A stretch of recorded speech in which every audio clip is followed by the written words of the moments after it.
All right, well, I'm going to be the moderator for the next one. We're going to be focusing on cyber as a mission theater, quote unquote, the fifth domain. And joining me on stage will be Dr. John Salin, Vice President of Cyber Solutions for GDIT. Let's give him a warm welcome.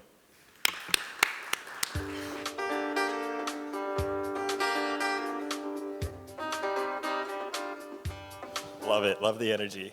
Well, Dr. Salin, we've done this a time or two before, so great to see you back on stage. Always a pleasure. Thank you. Yeah, it's always fun. And really looking to dig in. I know this is a very important topic and one that's really evolved over time. I think the concept of cyber as a mission theater, that fifth domain element, is not necessarily net new, but it continues to evolve. And we're recognizing that more and more as I think more and more people are suggesting maybe we need to implement, our own cyber force and things of that nature. We'll get to that. But I wanted to start by welcoming you and asking you a starter question. That is, how is cyber continuing to really be intrinsically linked to mission operations in the U.S. military and not just a mechanism for basic network defense? So I'm actually glad for this question because it's an interesting one. Like you said, cyber as a mission isn't necessarily a new concept. Talking about it certainly is. Yeah. But I think one of the cool things about cyber, and Aaron talked about it when he kicked off today, was,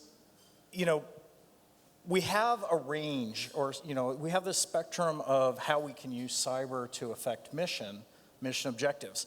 And while it's important to understand the purely offensive side, understanding how those offensive operations can impact, those capabilities can impact active defense, but also how all of this collectively can enable other mission objectives. Sure.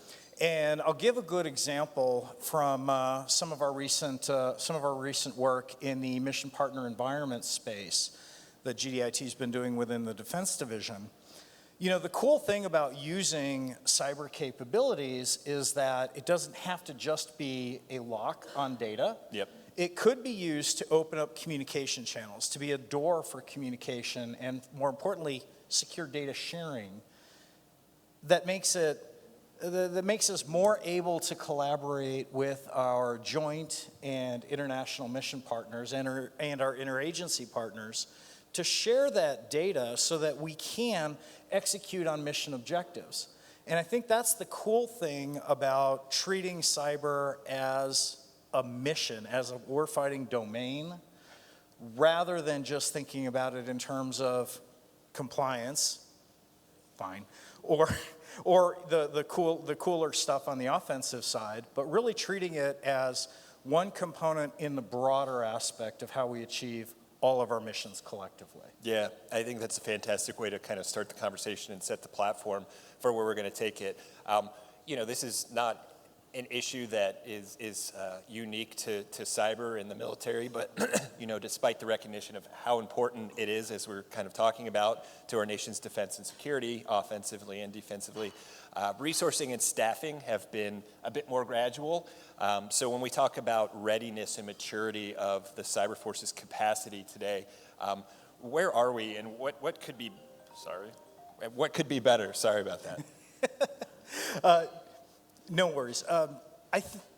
Where we are is an interesting question, because when we look at cyber in terms of the broader mission, I think the one thing we could be doing better across the board is a little less focus on the what and a little more on the so what.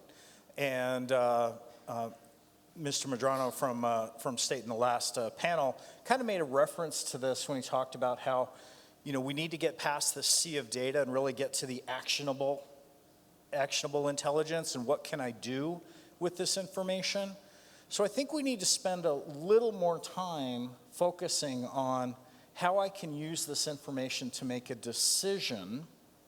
And I think that's probably where we lack, because we are having a challenge across the board, across industry, with cyber expertise. That's not generally debated. But I think what we can do something about today, right now, is teaching everyday operators, what can I do with cyber information? When I see these kinds of indicators and warnings, what does that mean for me from a mission perspective, and how do I use that information to achieve my overall objectives? And I think that's really where I would like to see us focus more. Okay, well that makes total sense. The last panel touched on this. We're going to get to it a little earlier, but the AI question that everybody wants to inject into every conversation, but you have to because it's becoming so relevant in all these domains.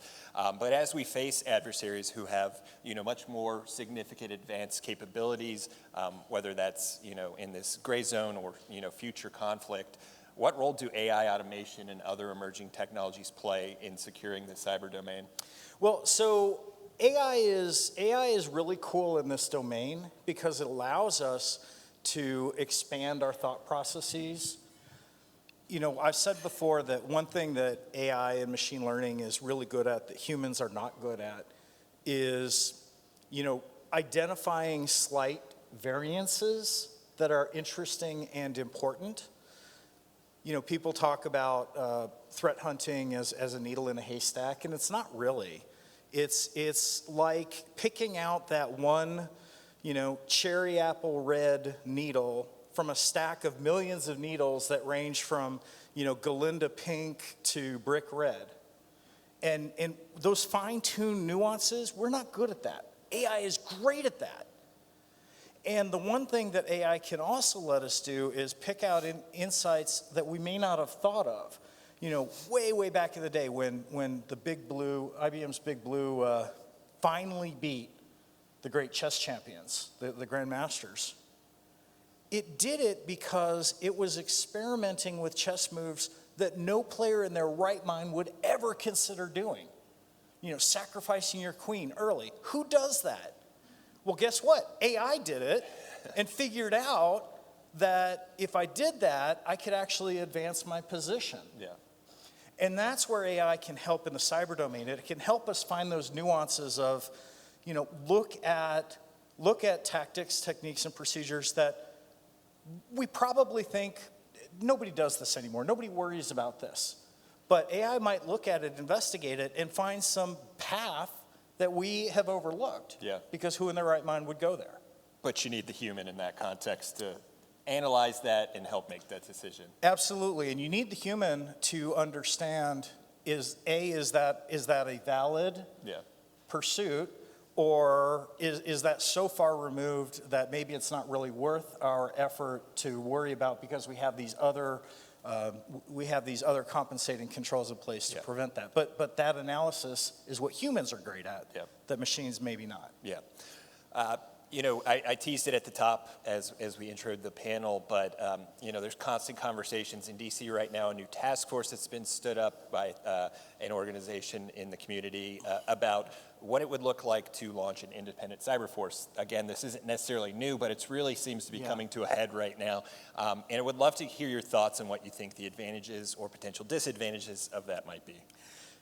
So there are a lot of advantages to that kind of specialization. Clearly, having a force focused on cyber operations is important, and I think understanding what we can do with cyber capabilities, both offensively, apply it to the defensive role, and then collectively raise up everyone's mission effectiveness is a great thing.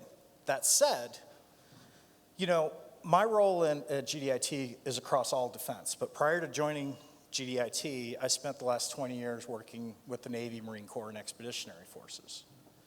And what I found in that experience is that, Navy's a little different from the other services, but all of the services are different. If you ask a service component what the tactical edge is, yes, the Air Force, they might say it's a base. Yeah.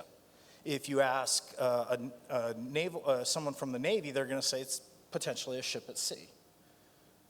You ask my brothers and sisters in the Marine Corps, and they'll tell you that every Marine is a rifleman. So it's down to that individual Marine, right? Those nuances of mission, of perspective, are also important.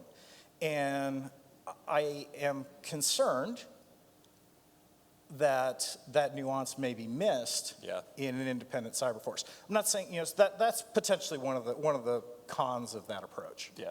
I would say.